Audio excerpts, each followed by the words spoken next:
এখন আছি লাভাতে, কালিম্পং জেলার।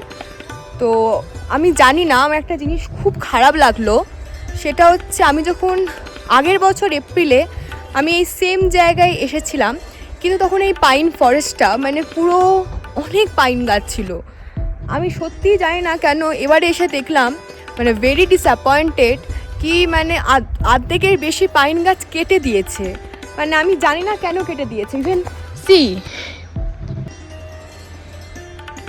মানে এরকম না, আরও ওইদিকেও পড়ে আছে। পেছন দিকটায় গেলে না আরেকটু অনেক ঘন জঙ্গল। যারা এসেছেন তারা বুঝতে পারবেন।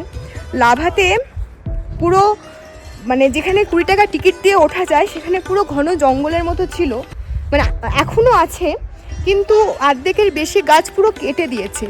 মানে আমি জানি না কেন কেটে দিয়েছে, এরকমভাবে গাছ কেন কেটে দেওয়া হচ্ছে। কেউ যদি জানেন আমাকে বলবেন। তবে আমার খুবই খারাপ লেগেছে, মানে গাছ কেটে দেওয়া ঠিক না।